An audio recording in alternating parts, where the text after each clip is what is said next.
On the third day after the crucifixion and death of Jesus of Nazareth, before morning broke, something happened that would change the course of all humanity. And it happened from inside the sealed and guarded burial site that had belonged to Joseph of Arimathea, where Jesus had been entombed.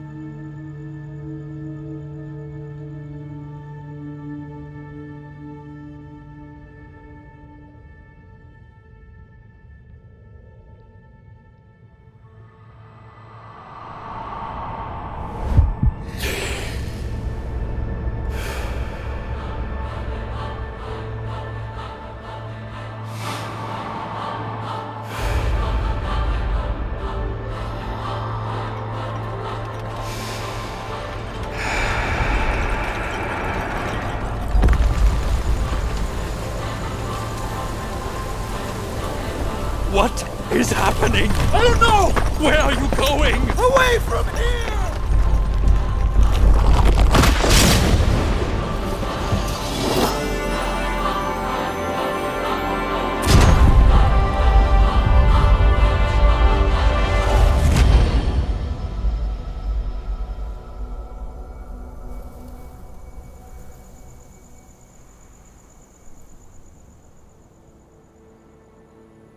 Now when the Sabbath was past, after morning had broken, the women, Mary of Magdala, Martha, Salome, and Mary, the mother of James, went to the site bringing spices, so that they might bless and anoint the body of Jesus.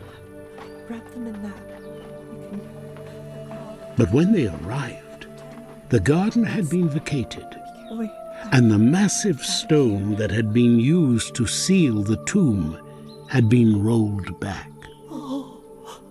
Two strangers then appeared. Why are you looking for the living among the dead? We know that you seek Jesus of Nazareth, who was crucified. He is not here. The women then went inside. Go quickly and tell his disciples that he has arisen, and to remember what he had said to them. The tomb is empty! What do you mean, it's empty? I mean, he is not there, Peter. Someone must have taken him. No, James. The stone was rolled away, and there were two strangers there. Dory, calm down. I am calm, James. What did the strangers say? They said that he has arisen. What? John, James, wait for me! Jesus had foretold of his death and resurrection before, most famously to the Pharisees at the Second Temple early in his ministry. The temple building was the very center of religious activity for the Jews, including teaching, the giving of sacrifices, and meetings of the Supreme Council of Israel, and it was considered the most sacred of places. But when Jesus would enter into it with his disciples during their first Passover together, what he saw wasn't sacred at all. No reverence, merchants preying upon travelers, charging surplus for sacrificial animals. This corrupt use of the temple grounds deeply offended him.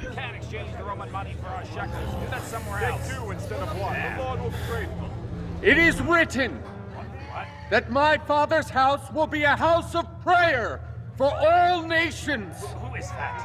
And you have defiled it! What is he doing? Someone stop him! Get them out of here! This is not a market! What is he Who doing? is this? It's the Nazarene! What kind of madman? Something must be Stop done! him! Oh, Rabbi! Jesus! Nazarene! How dare you! Do you know where you stand? Do you?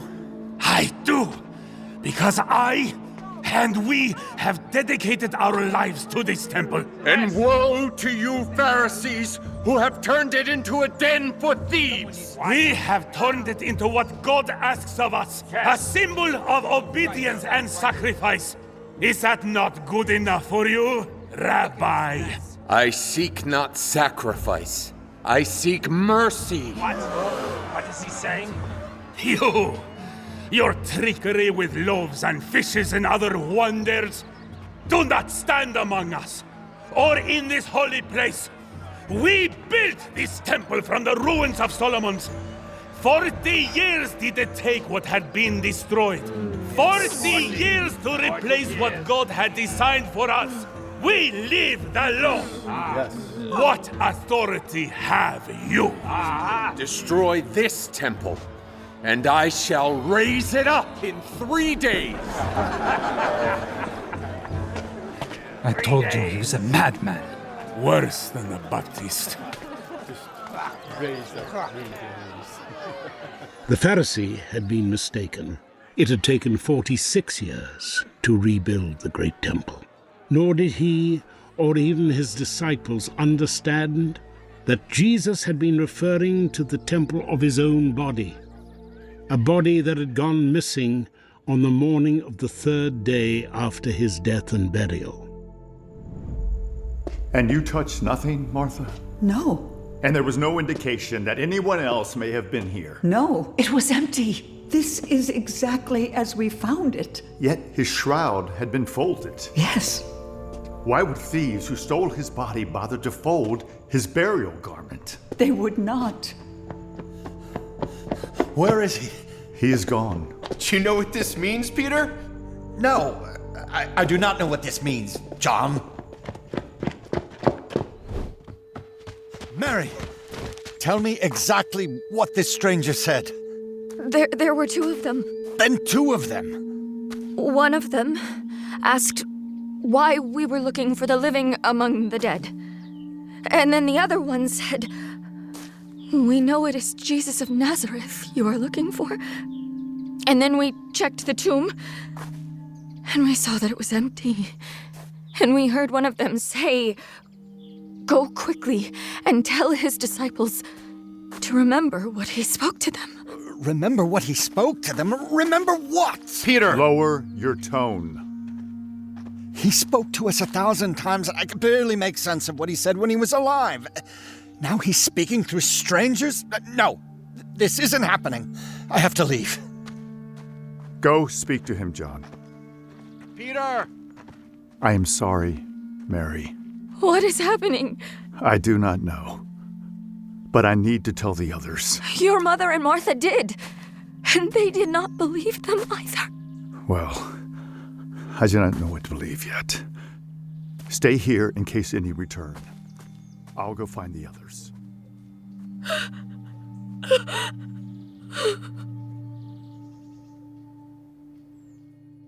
Jesus had also spoken about his death and resurrection the last time they were together, when he had gathered them for the first day of the feast, the night he was arrested. There are things I did not say to you at the beginning, because I was with you. But the time has now come that I must go away to him who sent me. But I will be gone for only a little while. Lord, where are you going?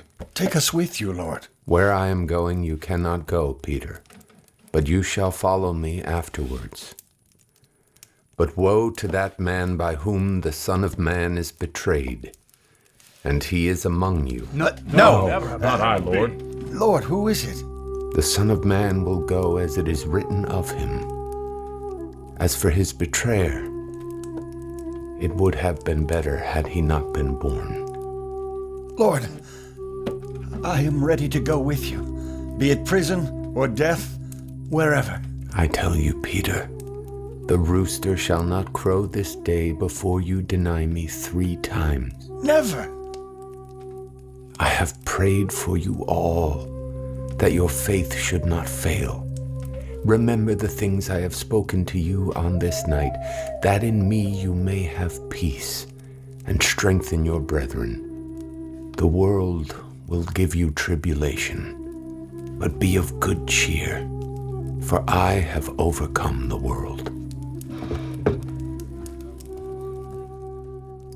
After he had spoken these words, Jesus then went out with his disciples to a place called Gethsemane, where there was a garden. It was there that his soul became exceedingly sorrowful. And he withdrew from them to a nearby place, fell to his knees, and began to pray.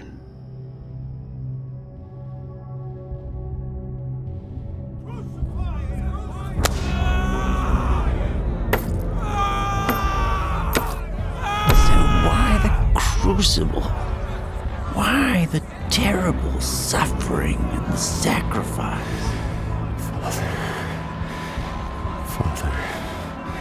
Father, please. For him?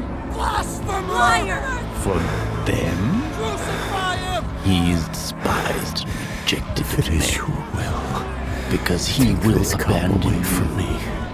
I promise you that. And Jesus prayed so hard that his sweat became like great drops of blood.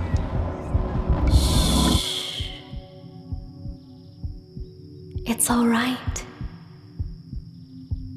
You're not alone. He's not coming. You know that he cannot, but he loves you so much. And he is so proud of your strength and courage and sacrifice. And he joyfully awaits for you to take your rightful seat at his side. But you know this, and always have, for you are not just the key in his grand plan. You are the very center of what his plan has always been. You are the Alpha and Omega. And now, for him, for all of his children, for all his creation, for your precious mother, crush his head. Father, thy will be done.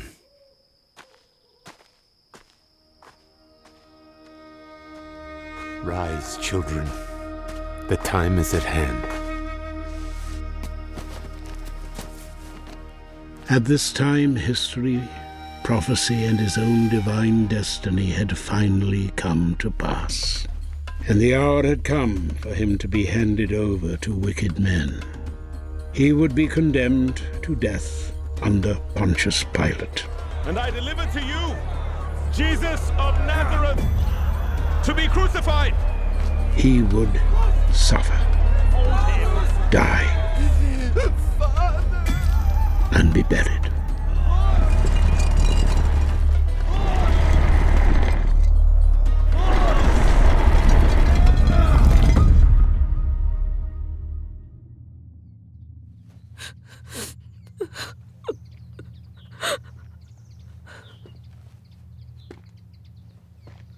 Woman, why are you weeping?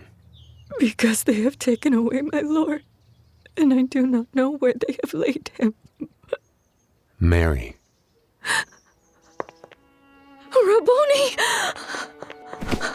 Careful. I have not yet ascended to my Father. Is it really you, my Lord? Yes. Yes, it is, Mary. Do not be afraid. Go and tell your brothers to go to Galilee, and I will find them there.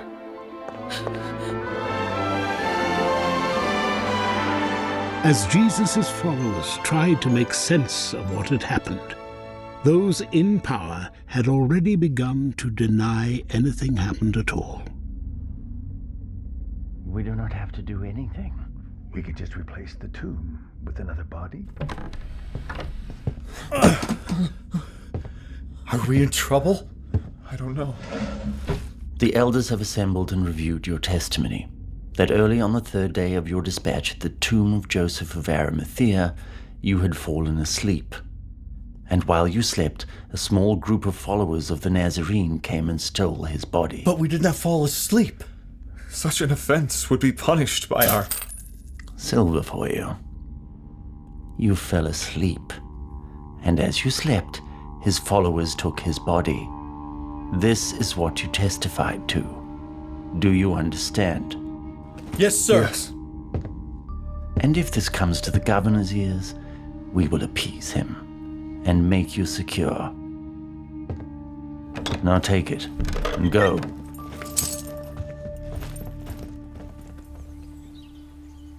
Peter! Peter! Peter! I know your heart is emptied, as is ours, and perhaps a little lost. But something is happening. And whatever it is, we need you, Peter. He needs you. No, John. He needed me. And I wasn't there. Mary Magdalene said to remember what he said. I remember what he said to me that night. That I would betray him 3 times. And I dismissed it as impossible.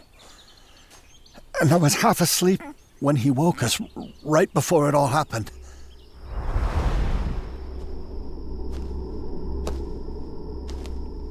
Rise, children.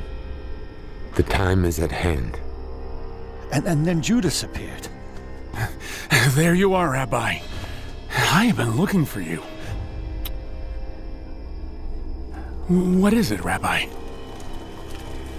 You betray me with a kiss? Are you Jesus of Nazareth? I am he. Take him! Keep your hands off him. It happened so fast. Take him now! There were soldiers on the ground, and I picked up one of their swords, and I swung it at the nearest...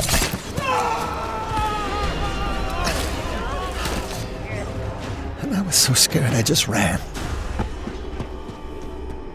Word had spread that he had been taken to Caiaphas. So I went, with caution. I thought they may have been looking for me, or us. Still, I went there. The crowd was ugly. Back, back! What is to be done to the Nazarene? The Sanhedrin will decide. And one of them saw me. You there!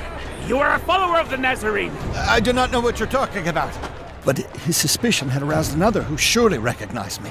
Indeed he is. I have seen you with the Nazarene. I assure you that I am not he. You are mistaken. And then I bowed my head and moved my way through the crowd to be lost. It seemed to work. And after some time as I moved, I slowly pushed my way forward all the way to the courtyard. And I could see him as they questioned him. Do not answer the high priest like that. And my heart broke, watching as they struck him. And as I stood there, once again I was seen. Fisherman! Yes, I know of that man. He is one of the 12. I am not! You are! You are the son of Jonas and a follower of that so-called Christ. Leave me alone! And then I heard it.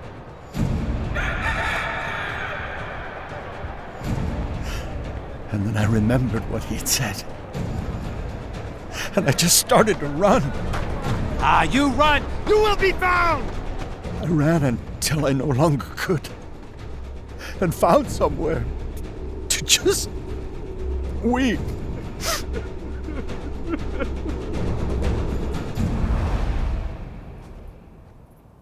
It was not just Judas who was the betrayer. It was I too, John.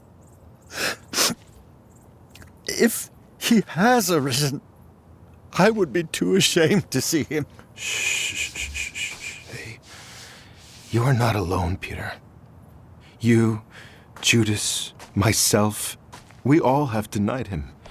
And we still do, every day, with our disbelief, with our choosing of the world over his teachings. And no matter as we try, we will continue to betray him over and over and over again. And guess what? He will always forgive us.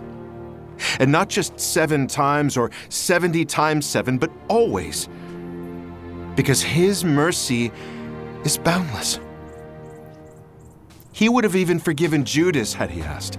He was one of us, and Jesus loved him too. Easy for you to give comfort, for you are his favored one.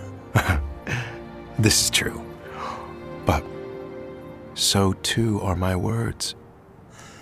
The tomb is empty. You asked if I knew what this means. I do not, John. It means that we are no longer the sum of all our actions and mistakes, Peter.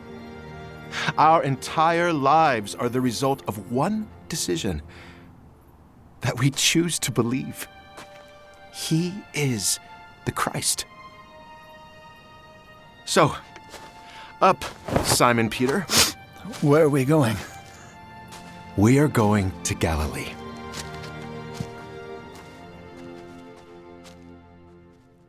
Despite the guards' orders from the high priests, rumors persisted about the missing body of Jesus of Nazareth.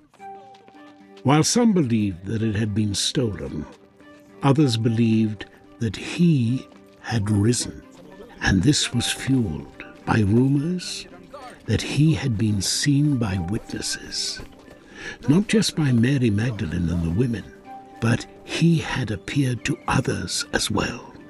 He had even spoken to a pair of followers while walking on the road to Emmaus.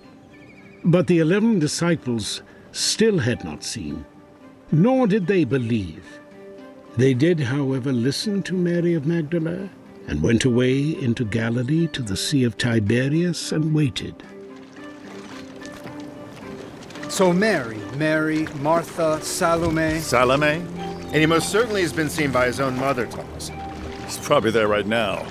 But don't forget Cleopas. And his friend on the road to Emmaus. So basically, everyone in Galilee but us, his closest followers. You don't believe, Thomas? No, I do not, John.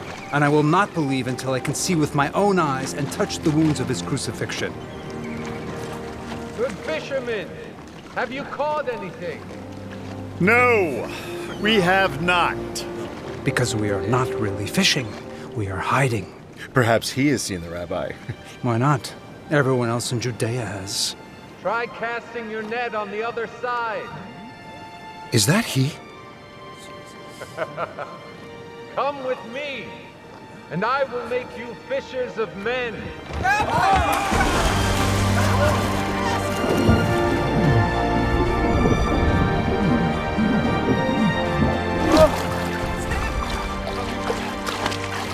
Hello, Thomas. Do you need to see something, Thomas? No, Lord. Well, blessed are those who have not seen, yet still believe. Come, let us break bread together, shall we?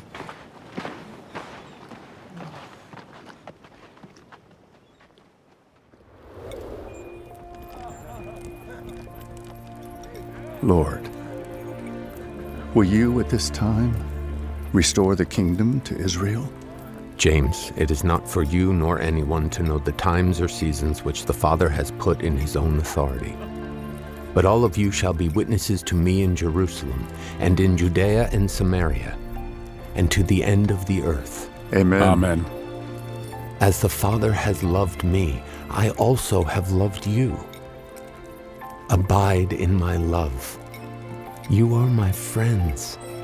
No longer do I call you servants, for a servant does not know what his master is doing. But you did not choose me.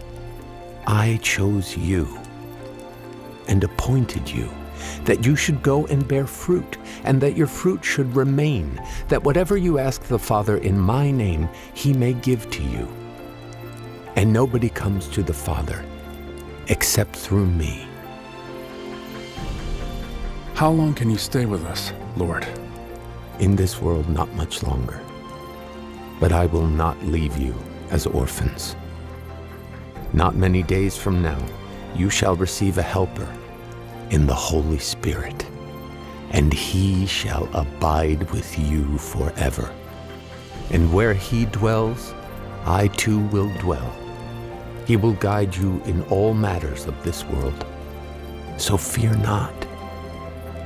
Because when the world hates you, know that it hated me first. These things I have spoken to you, that my joy may remain in you, and that your joy may be full. But this is my commandment, that you love one another, as I have loved you. For there is no greater love than to lay down one's life for one's friends. This I command you, that you love one another.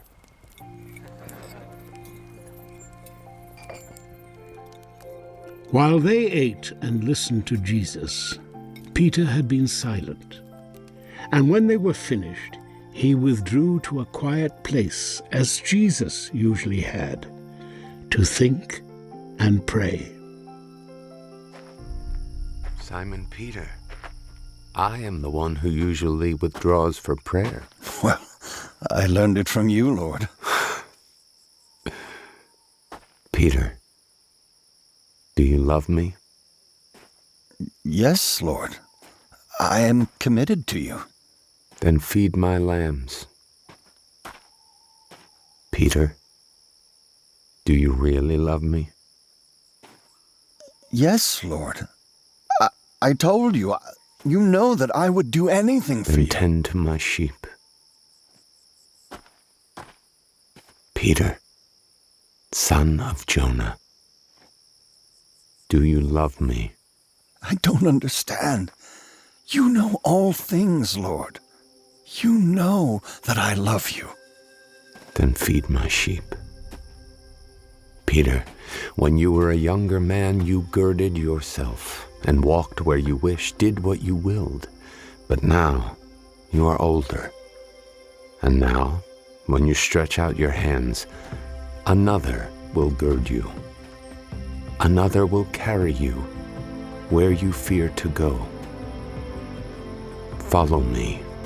I will follow you, Lord, to the end of the ages. And we will bear witness and share your gospel to all the peoples and places on this earth.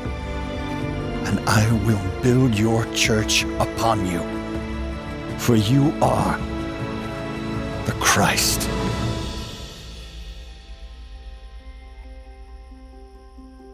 He was always the Christ. For in the beginning was the Word, and the Word was with God, and the Word was God. And the Word was made flesh, and he dwelled among us, full of grace and truth and light. A true light, which lighteth every man and woman who come into the world. And so now it has been made known, brothers and sisters, the gospel which to you has been shared, and for you have been saved. For it is appointed that all men shall die once before judgment. But for the sake of his sorrowful passion, the Christ bore the sins of all mankind on the cross, so that we may have everlasting life according to the Scriptures. His last words to the disciple who would help build his church were, "Follow me." It was spoken not as command or even question, but as an invitation. Follow me.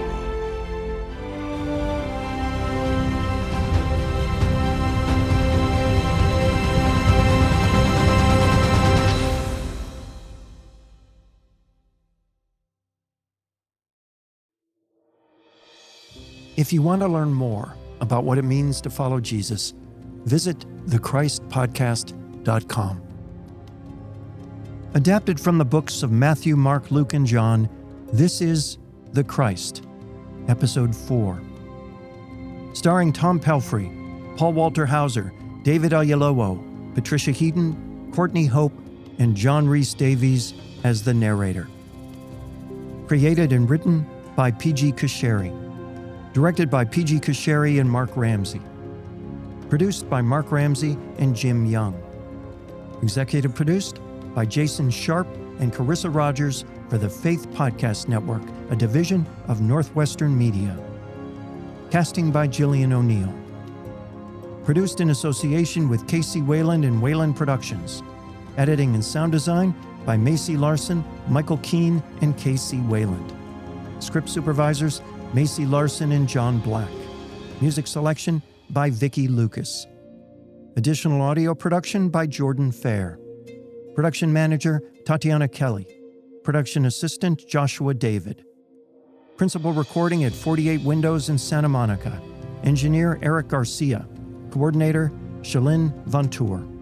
Featured cast includes Mike Falco, Renee Faya, Johnny DiGiorgio, Jesse Valinsky, Ulf Bjorlin, James Babson, Tarek Bashara, Gary Hudson, Eric Edabari, Isabella Hoffman, Boyd Kessner, Raz DePaulo, J. Scott Shonka, Andre Soluzzo, Leah Morgan, Tajane Turner, Jessica Bryden, Joshua David, Dariante Kinder, Jake Ellsworth, Jessica Gardner, Casey Wayland, and Hope Valentina Bernal.